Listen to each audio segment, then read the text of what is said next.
Hello, I'm Jenny Hoff, the Communications Director for the City of Bee Cave, and welcome to The Buzz, your monthly show on what's happening in beautiful Bee Cave, Texas. There have been a lot of big development decisions made at City Hall over the last couple of City Council meetings I want to update you on. One is there will be now bids put out for a new police department. It will be at the same location across from the sculpture garden, but the new police department will be 2 stories instead of 1 and will accommodate our growing force. Also, where I'm standing right now at the corner of 620 and Bee Cave Parkway, City Council did approve to allow multi-family housing here. There's going to be about 322 high-end apartment units with fabulous views, as well as 59 townhomes located on this land. Now, in part of the negotiations, the developers did agree to dedicate 11% of those units to workforce housing. In addition, in the negotiations, they've agreed to put in a turn lane here, which will help alleviate traffic, a signal on Bee Cave Parkway. They will beautify our medians, as well as contribute a pretty large financial sum to a pedestrian bridge that may eventually be built across 620, connecting this part of the land over to our trail system and, of course, Bee Cave Central Park, and that will eventually also give access to the backyard that will be over there. Now, speaking of the backyard, that development is still moving full speed ahead, as you can see behind me. And next up at the next City Council meeting, they're going to bring their site plan and get the final plat approval for the parking garage that will also be located here. Great news about that. It's not going to be just for the patrons of the backyard, for the retail shops and for the eateries, as well as the amphitheater and boutique hotel. It will also be for patrons of the park. Now, speaking of development, we are one step closer to potentially having a nature center right here in Bee Cave. I'm standing on what's called the Brown property. It's off of Great Divide in 71, and it's a plot of land that was acquired by the city.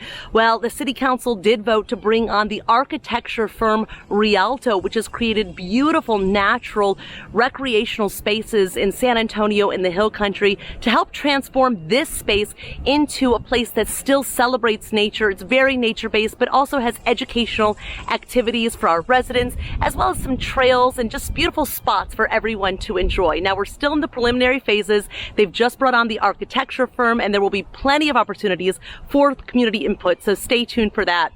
Also, if approved in this area, could be a road that runs parallel to 71, making it easier for our residents to get from their neighborhoods to the various attractions in Bee Cave. Now, that's still very much just in the research phase. They're looking at a traffic impact study right now, but if it does get approved, it would be a parallel road to 71 that runs between the Shops, the Galleria, and Hamilton Pool Road. Speaking of Hamilton Pool Road, we know a lot of you are anxious for the Vail Divide extension to be completed, linking Vail Divide to Hamilton Pool Road to help alleviate that traffic getting to the school. Well, the good news is I spoke with LTISD today. They're the ones in charge of this road, and they said it should be completed hopefully by the beginning of next year. So maybe after winter break it will be open for use, but if not, then shortly thereafter. As you can see, they've made fantastic progress out here. Now, speaking of driving, we know the rise in gas prices is creating a big pinch on our small business owners and having a time to attract employees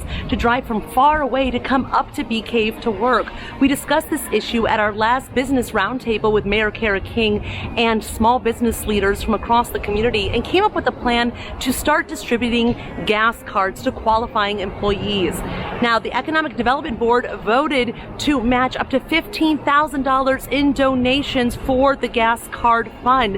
We've already raised about $3,500, and we're going to give the community a chance to pitch in as well to keep our Bee Cave workers here. And we're partnering up with the Lake Travis Chamber of Commerce to get that done.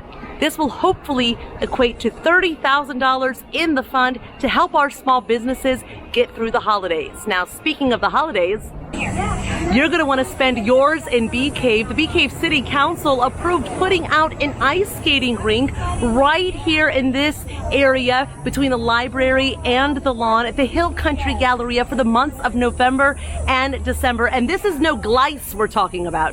This is real ice, a true winter wonderland experience. Now, speaking of fun events in our city, thanks to all of you who came out for our ice cream social to kick off the beginning of the school season. So many of you brought gift cards to donate to our teachers. We had Mayor Kara King and city council members out here handing out ice cream donated by HEB. And with the Hill Country Galleria's donation of $7,500 worth of gift cards for our LTISD teachers, we raised almost $8,000 in gift cards that teachers are going to be able to get now in the beginning of the school year. So if you always want to stay up to date on whatever events are happening, make sure you follow us on all of our social media channels and of course on our website at bcavetexas.gov. I'll see you next time.